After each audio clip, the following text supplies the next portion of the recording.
morning. Good morning, everyone that is joining us this beautiful Sunday today. Welcome. We are very thankful to have you here with us to reflect, to think about what's the reasons of our lives,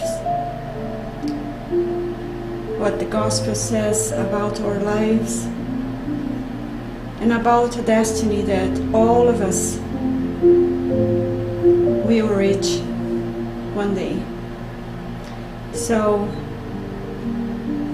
I welcome all of you that are here with me today, and I invite you to join me in this journey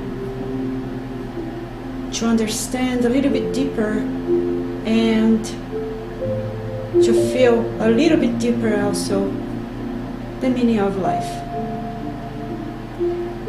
So before we start, I just would like to remind all of you that we have the fraternal assistance,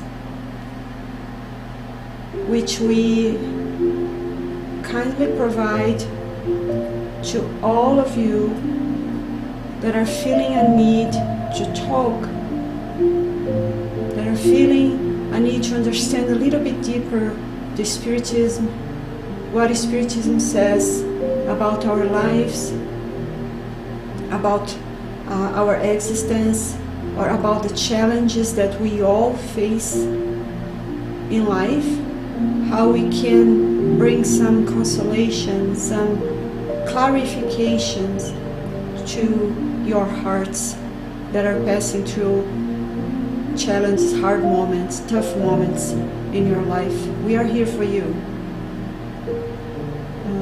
Just contact us if you think or if you want to talk, to ask more questions, to know more about Spiritism and the gospel of Jesus has to say to you. Individual. This is an individual conversation. This is an individual conversation. This is a confidential conversation that we are here to open our hearts and to listen to you. So contact us through our email welcoming@fsscalgary.ca or through the social medias. We will be very happy to serve, to help, whatever your need is. Alright, so let's then start our reflections today, which is regarding death and life. So before we start, as usual, let's start with our harmonization text that we're going to bring from the collection Living Spring. The book is The Way, the Truth, and the Life, written by Francisco Cândido Xavier by the Spirit Emmanuel. In the text that we are going to read, we're going to reflect upon, or that we will start our reflections today, is the number 68, the afterlife. That is some reflections that Emmanuel did upon the verse from Paul to Corinthians, chapter 15, verse 13, where Paul says, "If there is no resurrection of the dead, then Christ was not raised either." In attempt to harmonize temporal and spiritual interests, eminent theologians have muddled the problem of death, thereby casting a somber shadow on what would otherwise be a simple solution. Many of them, as if they were the sole masters of the elements indispensable for a definitive analysis, say that souls go to certain realms of punishment or purgation. There are others who have declared that at the moment of the great transition, souls are immersed in a vague sort of sleep until the day of the last judgment. Today, however, human intelligence understands that logic has evolved with all possibilities of observation and reasoning.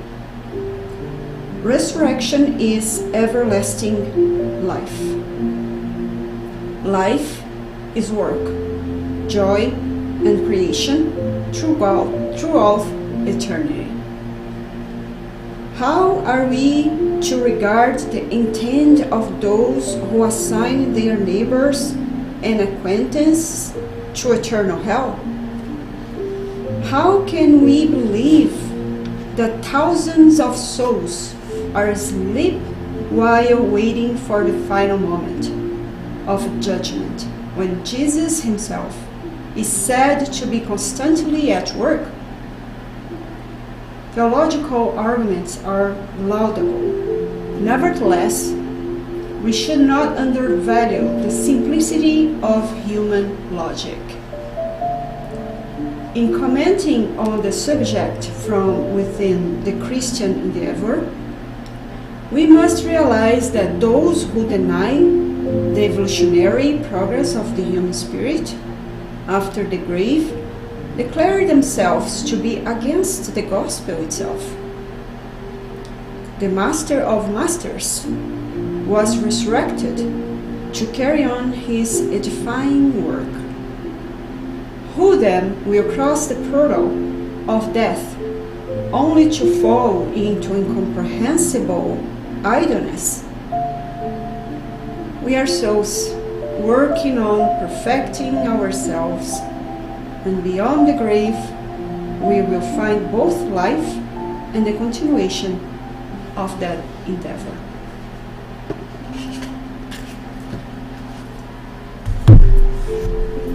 Let's pray.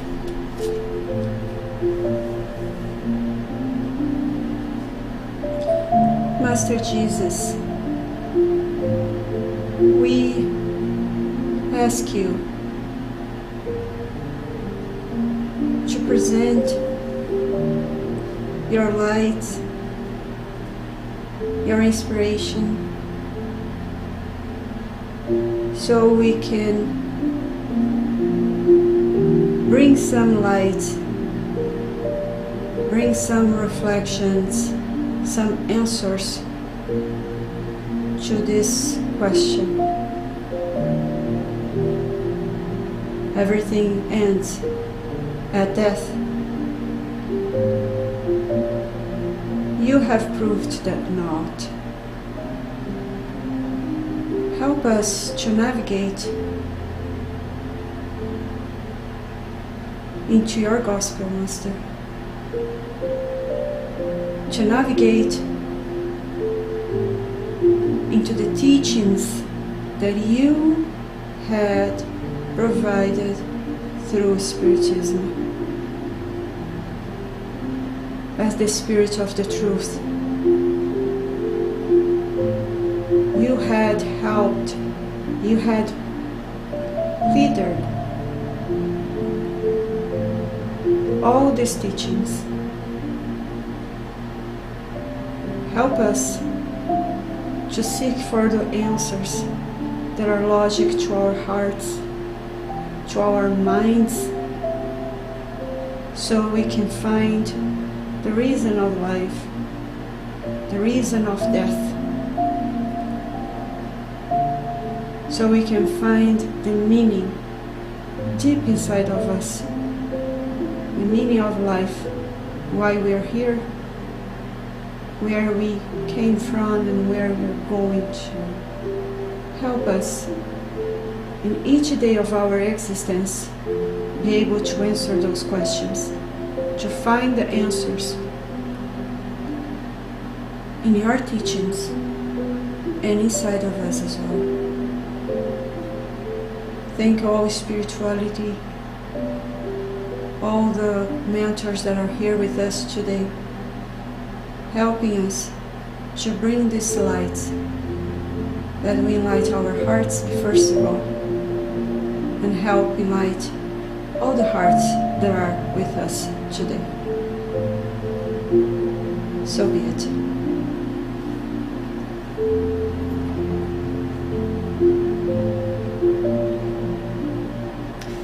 Hello.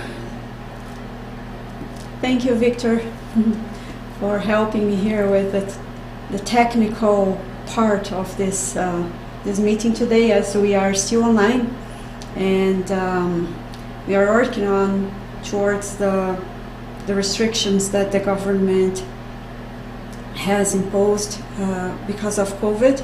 So we are still online, and we hope that this will be will have an end very soon, so we can get all together here as we used to do. So meanwhile, we are here by ourselves, and Victor is helping me from the distance, but very close to us. Thank you, Victor. And thank you very much, I guess it's Moa, MR, good morning. Thank you for being with us.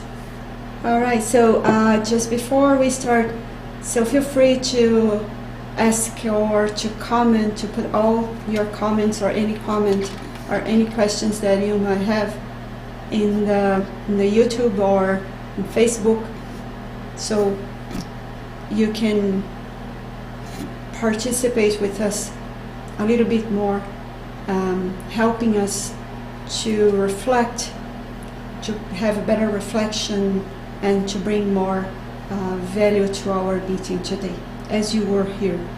So we really appreciate your participation. So today, in today's reflections, we will seek to shed some light into this question: does everything end at life, at death? Sorry, does everything end at death?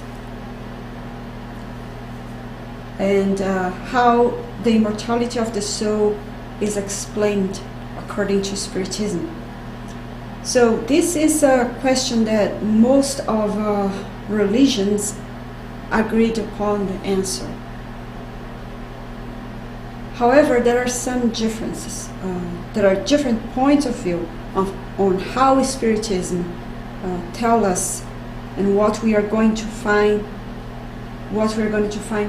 behind this wall, behind this door, the dimension of a spiritual world and our material world. And this is, it's very, like, we're gonna try to stretch a little bit what Emmanuel had told us through the harmonization text that we read before, trying to bring some logic answers regarding what we have been taught about the eternal punishment or the eternal contemplation, the idleness. So what you're going to find after death, there's nothing there. What is in there? It's something that we are gonna keep working upon, like Emmanuel said, or it's nothing. So this is the purpose today, to show that life goes on. So we are gonna has a fundamental of everything they're gonna bring here. They're gonna bring what Jesus said about it, what Spiritism says about it, and what the science says about it, that can confirm our immortality, that help us as Christians, as we are, as Jesus followers, to understand the importance of our life, our existence for now, in the present moment, and what is expecting, what we can expect to see after our life this life ends. And I would like to bring a quote from Euripides, Barsanov. He's a very famous Spiritist in Brazil. Had worked for a long time within Spiritism, contribute with the Spiritism in Brazil for so long, and one of his quotes demonstrate this very well, because we think that there is anything more than this material world, beyond this material world. And he has a quote that says that invisibility, it's not absence. And that's the meaning that we are bringing here this topic today, to understand that our our beloved ones, and that has passed this door, and we as well, that one day we'll cross this bridge. We are not going to be absent. We are going to be invisible for this material eyes for sure, but not for the life. And with these thoughts in mind, we are gonna start with some questions that we hope we are able to answer through our reflections today, which is how to prove our immortality, and what are the reasons of our existences, why is important to know that we are immortals, and what are we going to find after death. So some of those questions actually has already been answered by Emmanuel in his text. It's fantastically sum up our meeting today, our reflections today. However, you're going to stretch a little bit more. We're going to bring some answers from the Gospels, like I said, scientists' points of view, and Spiritism, what Spiritism says about it. So let's start what Jesus taught us about immortality. So Jesus said, "My kingdom is not of this world." And he said that before him, or actually right before he had been crucified, when the Jewish leaders brought him to Pilate. Pilate asked him, "Are you the Jewish king?" And then Jesus said, "My kingdom is not of this world. If it were, my servants would fight to prevent my arrest by the Jewish leaders. But now, my kingdom is from another place." So here he states very clear that this world, it's not what he came to show us. It's not the same place from where he came from. We are all created by God, as the Genesis, the Bible says. And as we are all God's children, and we are created by Him, we have as attribute the same attribute that He has. All His attributes are present in us in a relative way. So if God is eternal, we are immortals. Because that's the logic. That's what the logic says. If God is spirit. We are a spirit as well. And Jesus had said that too on the well of Jacob's when he met the Samaritan woman. And he said that God should be worshipped through the Spirit and the truth inside of us. Not in a temple, not in a place, but inside of us. Because God is a spirit. If God is a spirit, we are as well. And upon with this, when Jesus said this, or answered Pilate with this saying that my kingdom is not from this world, or is not of this world, we should then think, because we are invited to take the spirit from the letter, that if he said that, and he as an angel, as a pure spirit, wouldn't say anything that was not rational or important for us to know. And he was advising us about the future life. Advising us that the doctrine, his doctrine, is considered this doctrine, that the kingdom of Jesus is not of this world, should be considered as the basis of the Christ's teaching. Because otherwise, why he would told us this? Why he would erase this this reflection? What's the reason that he would come to teach us something that will end up in nothing after our death? Another point that he had, another times actually, that he had proof that we are immortal spirits is by his resurrection. He showed up several times after his death to the disciples, showing,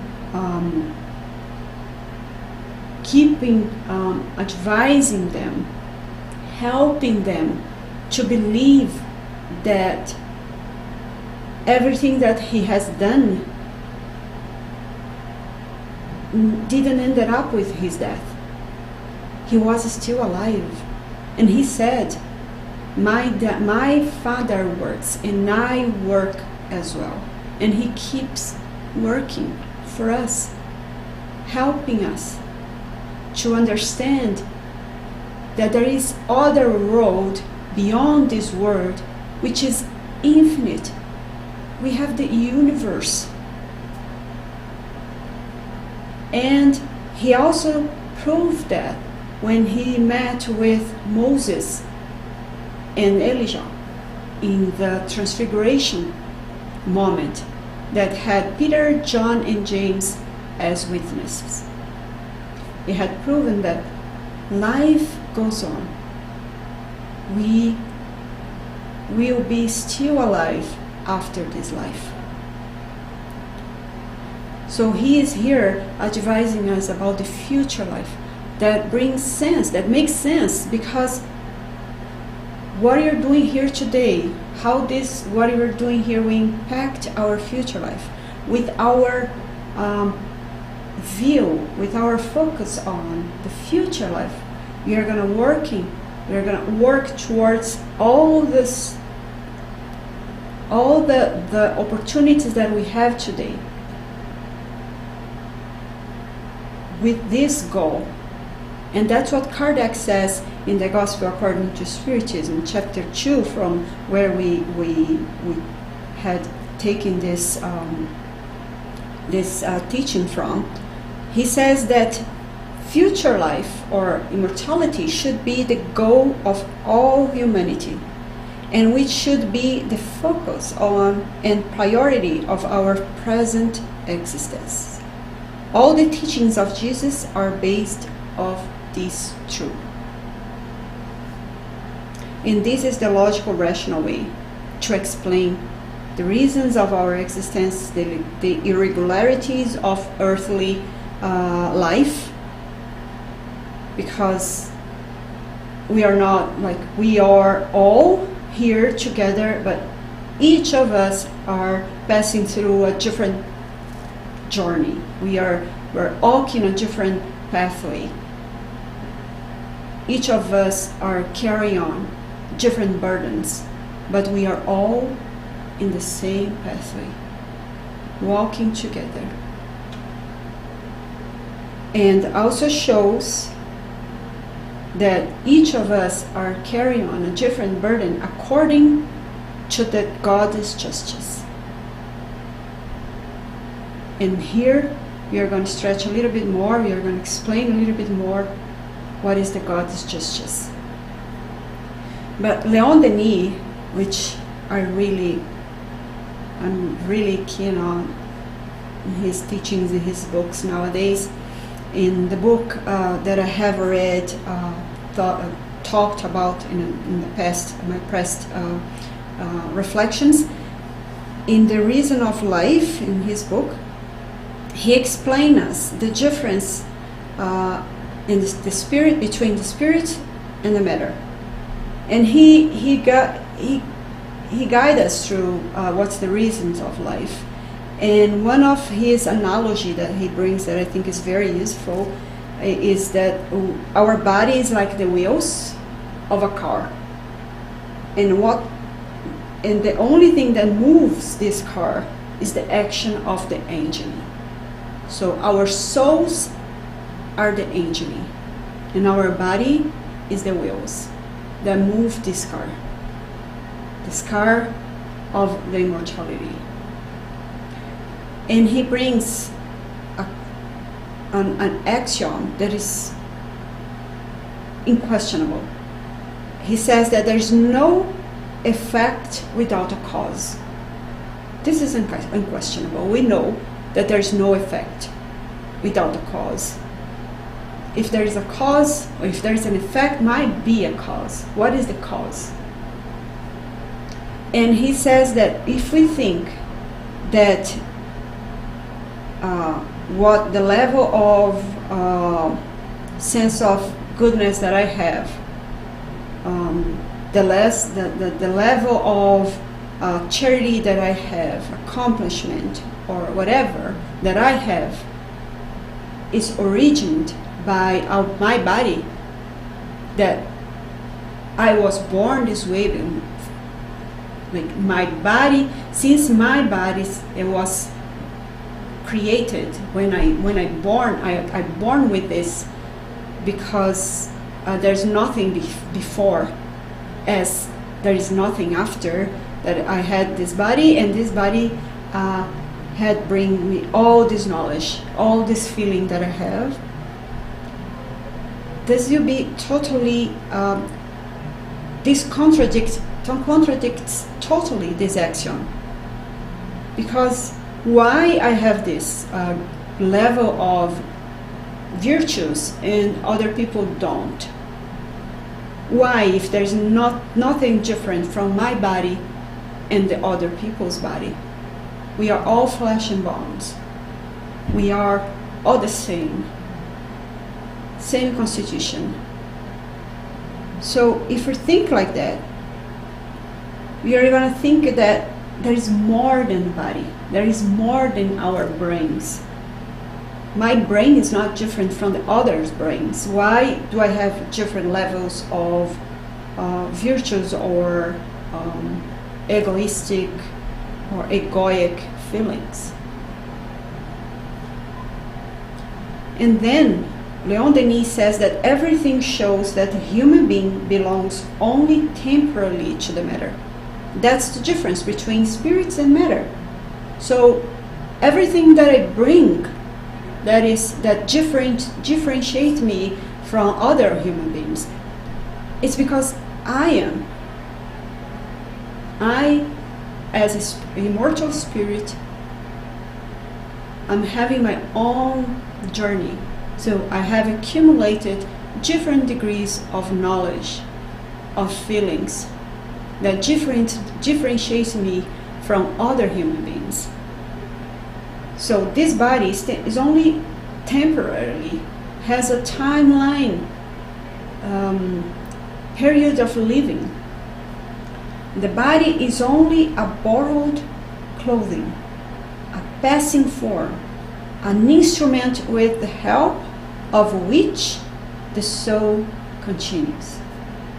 In this world, its work of purification and progress, the spiritual life is the normal, the true, and the endless life.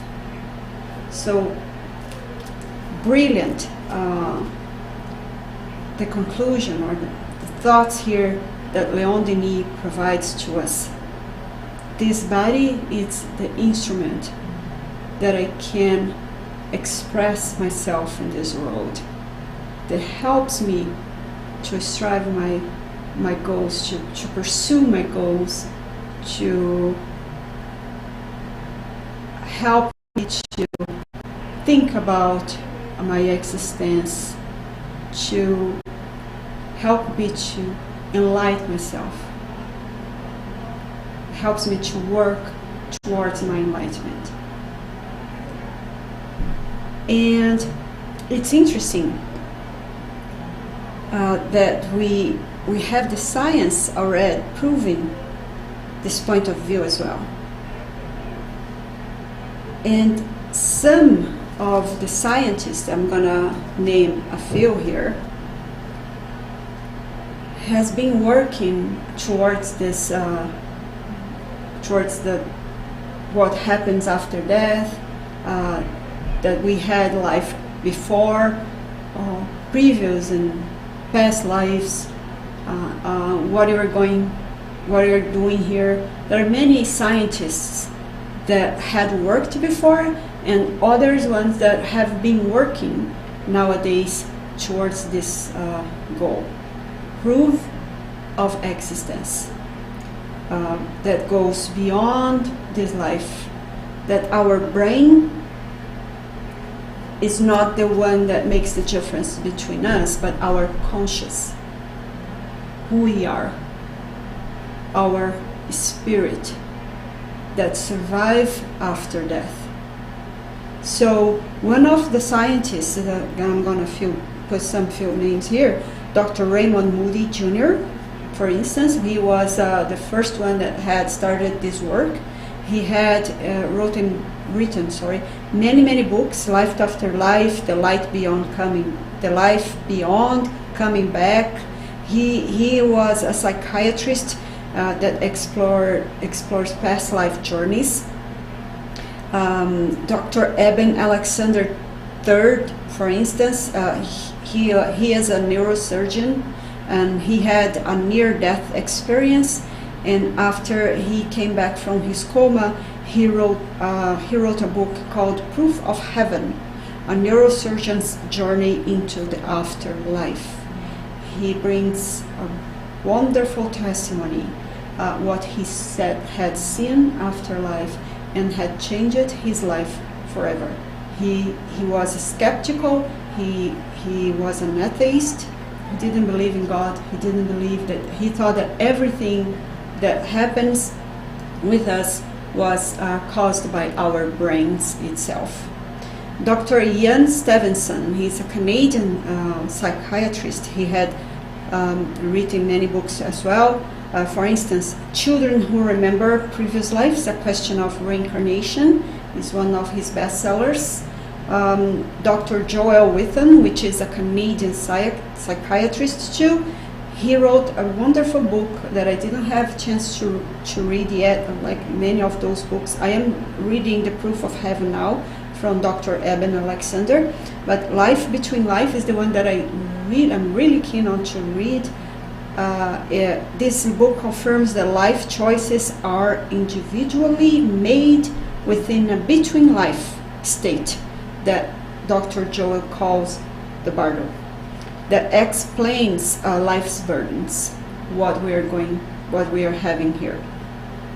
And I would like to bring some comments about the work from Dr. Helen Wambach.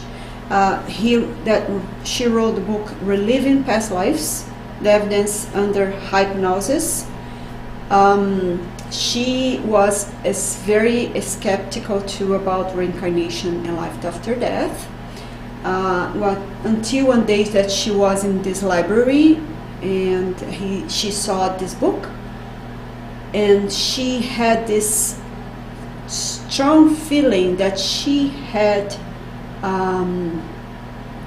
that book before. She was the owner of that book in some time, in one day in her life.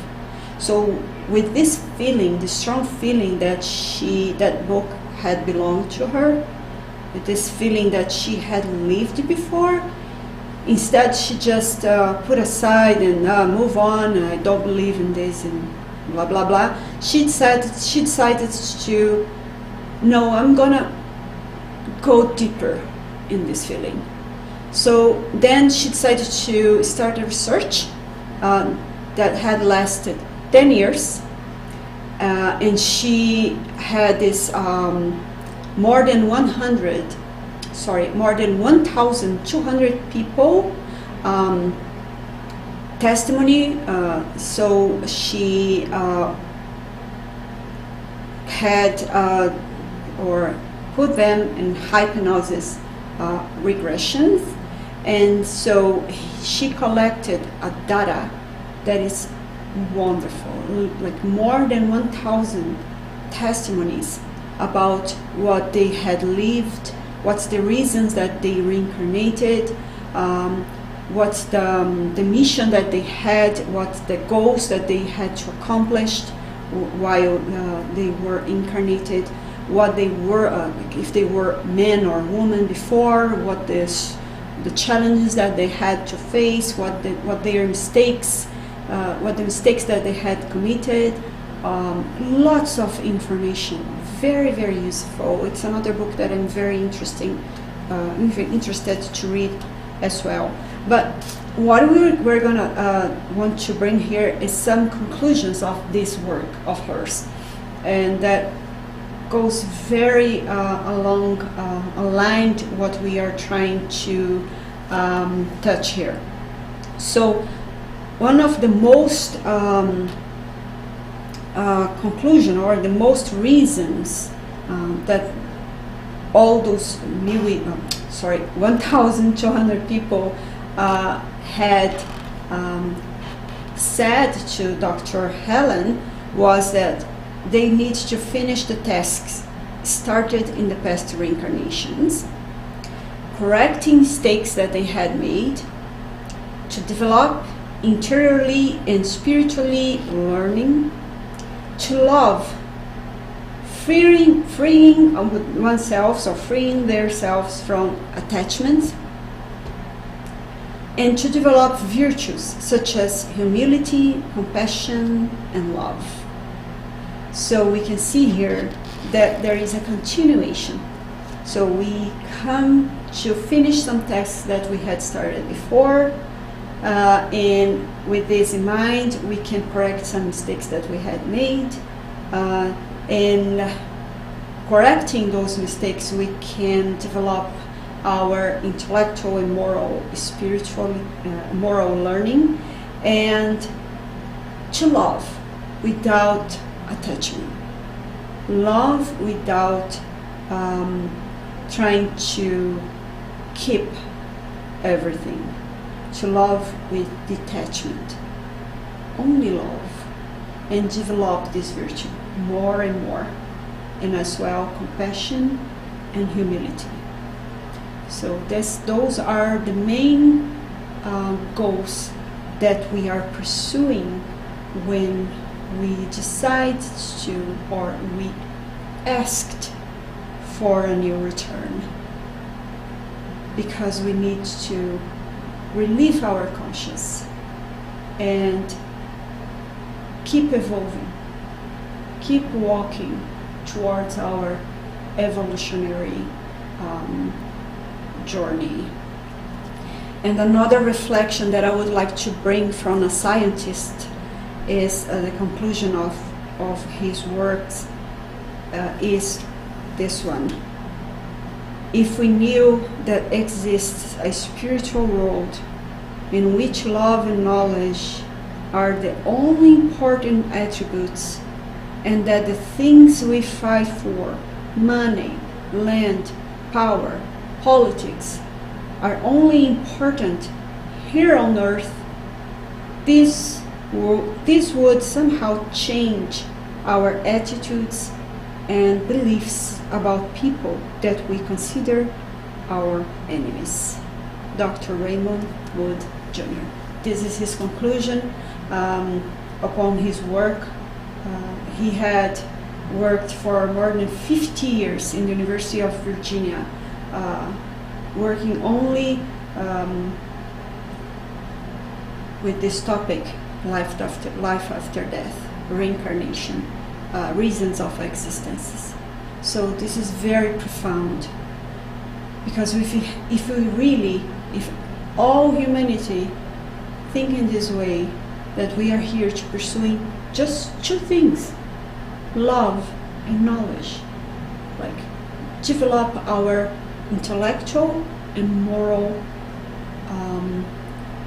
learnings, how good this world would be, how we are gonna see ourselves would be maybe more easier to comply with the law of love, which is love God and love our neighbor as ourselves.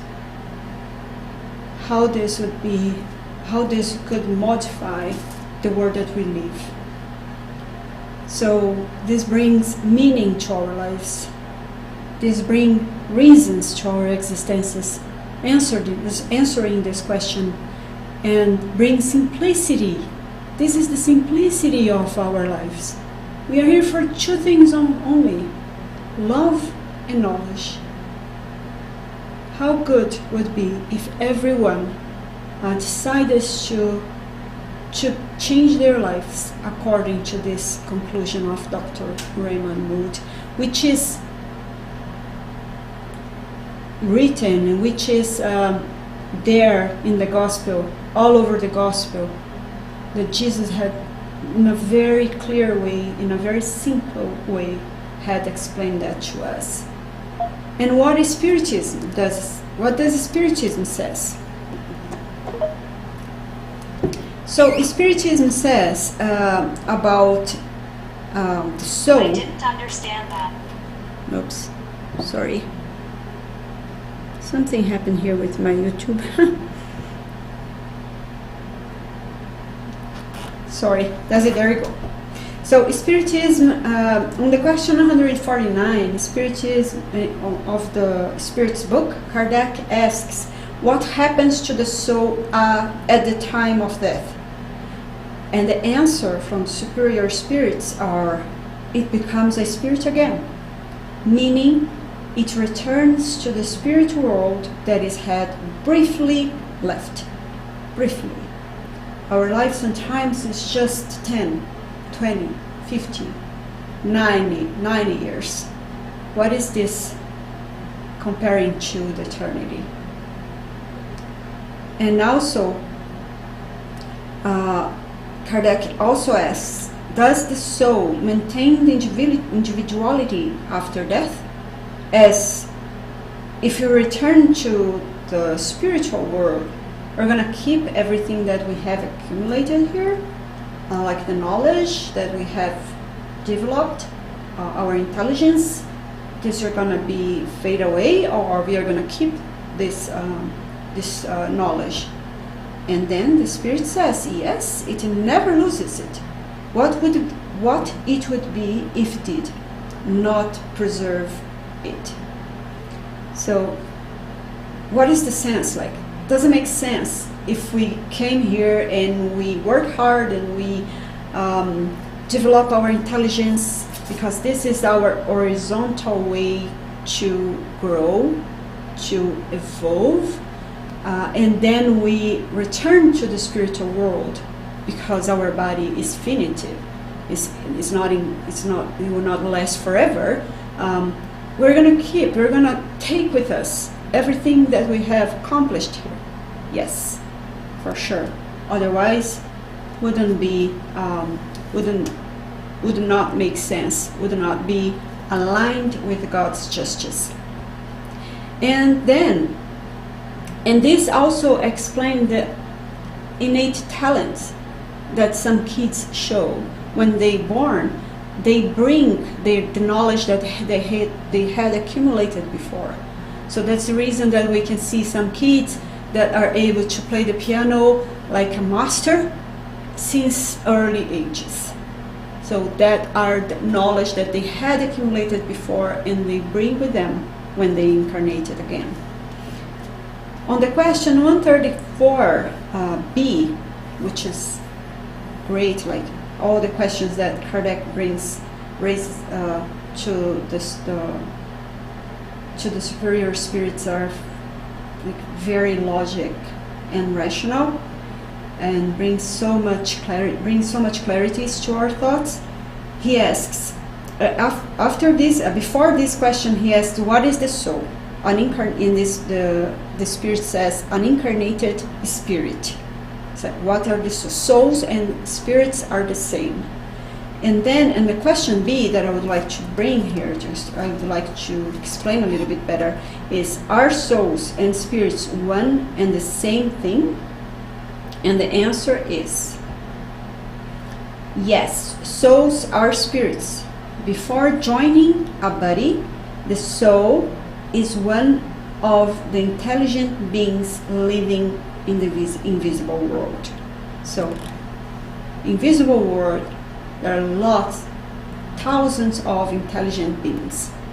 Like Paul used to say, we are surrounded by invisible or a cloud of witnesses. We have many, many friends and not so much friends around us, always helping us or trying to stagnate us or trying to keep us away from our destiny, which is being a pure spirit. And they finished, it assumes a physical body temporarily to complete its purification and enlightenment. So this goes along with the conclusions that Dr. Helen had brought from her work, her research with hypnosis, and what Dr. Raymond Wood Jr. had discovered as well. So in the Brazilian Spiritism Federation blog, written by Marta Antunes, she brings some lights to this too. She says that we call soul the material and the individual being that resides in us and survives the body. So we used to say my body and the soul, and we used to say that we are this body. We are not this body. We are more than our bodies. This body is our instrument that we should take care very carefully and very lovely, but we are more than it. We are much more than this body. And she continues, the question of accepting or not immortality of the soul, and consequently its ability to communicate with incarnates, lies in the idea that we have of the soul. For many individuals, the soul is just an abstraction. For others, it's a being devoid of a precise form, a kind of a light or a flash. Others have a confused view based on their religious convictions. But the progress of science, however, will allow the immortality of the soul, its survival and manifestation on the physical plane to be proven. That's what we have seen before. The science is more and more proven the existence of the soul, the survival of the soul, and the reasons that we came from, and what we're going to do after we leave this existence. And then we see that again in another Jesus teachings, where he says, except a man be born again, he cannot see the kingdom of God. And the question 102 from the Spirit's book goes aligned with this this teaching of Jesus. When Kardec asked, what is the purpose of the Spirit incarnation? God imposes incarnation as a tool to reach perfection. For some it's a means of making amendments, while for others it's a mission. Makes amendments is when we see in the research from Dr. Helen to correct some mistakes, to reparation, to develop love, to love ones that we were not able to love before. So those are the reasons of the reincarnation. Those are the reason of our existences, and this goes along with what Jesus has taught us about, that we have born again to see the kingdom of God. And what is kingdom of God? Kingdom of God is the development of the virtues inside of us, because this year going to bring so much relief, so much peace, so much joy to our lives when we develop the virtue, when we do good, when we help one another. We feel so, we have this peace of mind, we have this feeling that fills our hearts of contentment. And that's the reason that we are here, to do good to each other, to develop our virtues that are little seeds inside of our hearts, but are there, waiting for us to cultivate them day by day, little by little, gradually get the perfection that we are destined to. So this is an opportunity of progress. This life here, it's a great opportunity of progress. And this goes along as well. This goes aligned with the Goddess Justice, as our Leon Denis also help us to understand when he says that if everything ended with death, the being would have no reason to constrain himself, to restrain his inclinations or instincts and his bad inclinations. Outside of earthly laws, no one could stop him. So, no one could stop me to do something bad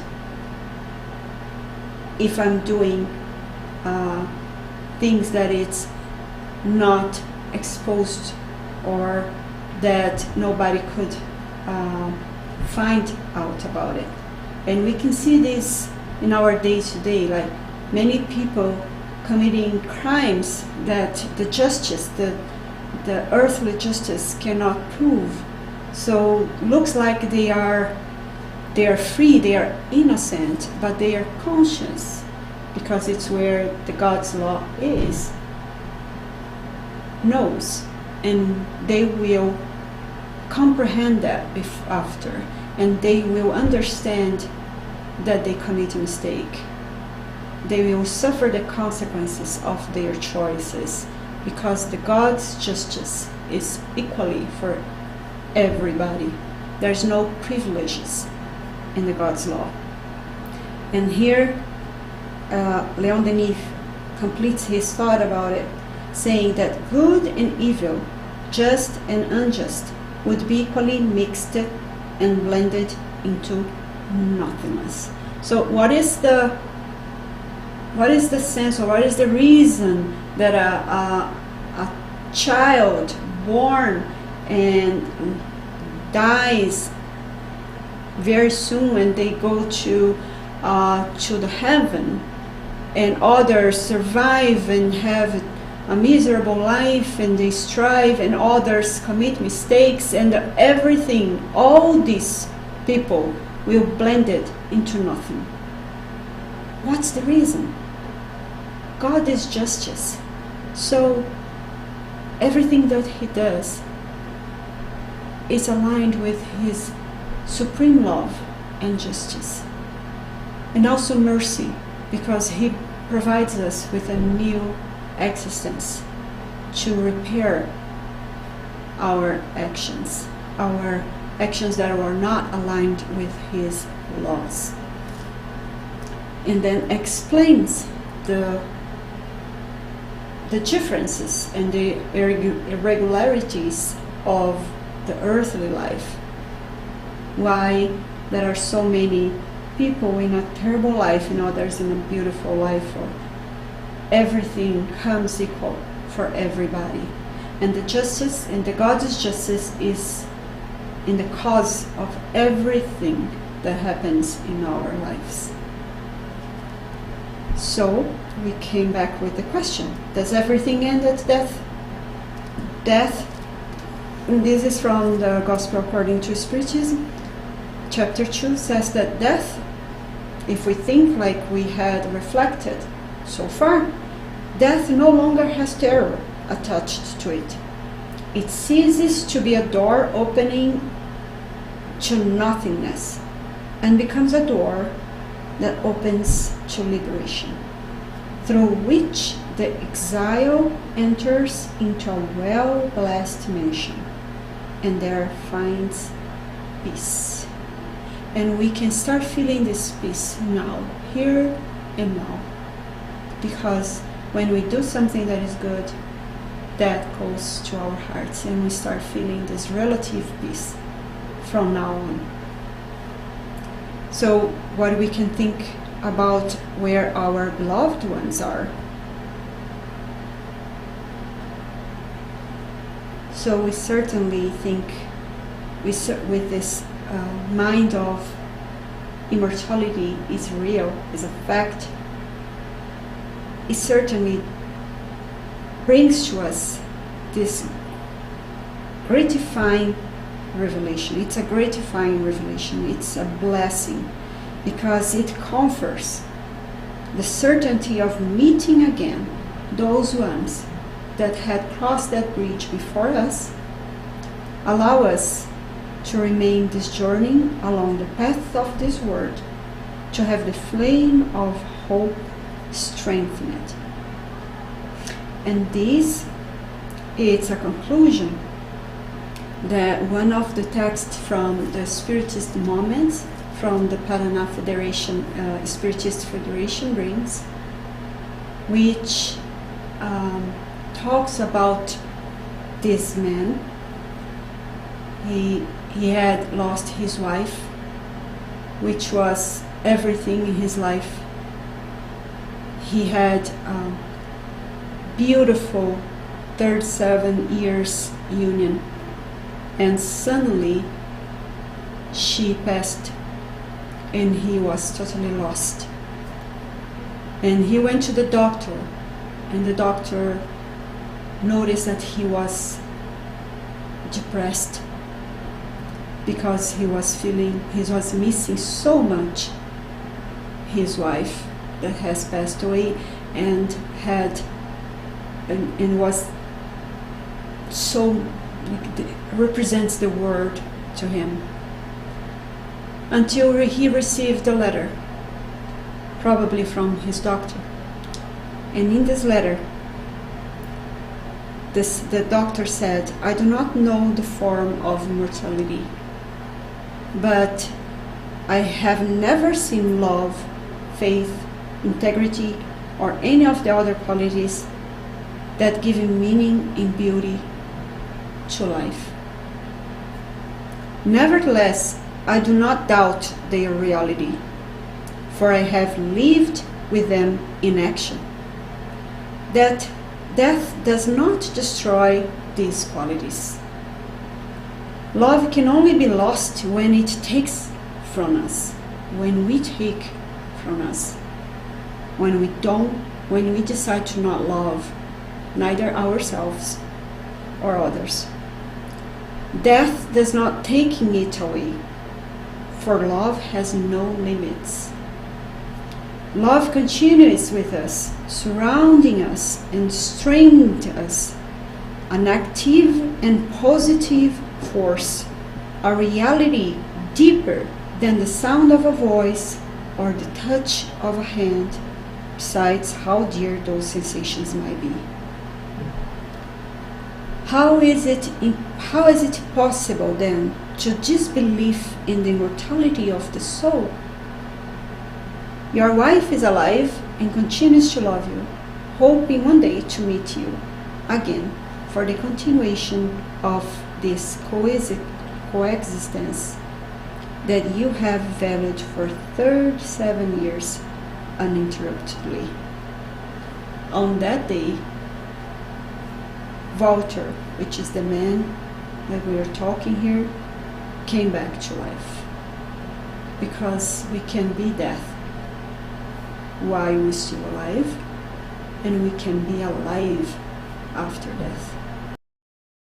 The Spiritism says this is what Gospel said, and as we read in the first on the harmonization text, if we go against this idea, we are against the Gospel itself, because Jesus had proven this for several times, and also against the science that is now getting aligned with the religiosity, with the Gospel. And thank God we are able to understand this now. We are able to have this knowledge that help us to strengthen our hope and keep us our motivation, our will to keep working in our feelings, helping to build our pathway to have a good future life starting now, and building our lives for eternity. Thank you very much. Let me see if there's any questions or any. Okay, here Victor saying thank you, Sonia. Knowing death doesn't end our life certainly make us reflect about our daily choices and actions and how connected they are with our immortal spirits. For sure, Victor, this is really important. Thank you for bringing this up. When we have this knowledge about that life will not end, our inner life, our life is just a continuation in a different type of road, with, like we say, we start making good choices. We start thinking about what this is important for me as immortal spirits. We start questioning some choices that we are making, and we start making good choices that goes along with our purpose. What is the purpose of life? It's not develop knowledge and love. Why am I acting different from this purpose? So we start thinking more about our real purpose of life. We start thinking more about our choices, and we start acting with more conscience about what we really are, immortal spirits. Thank you very much, Victor, for your participation. And if nobody has anything more to add, we're going to go to our final prayers.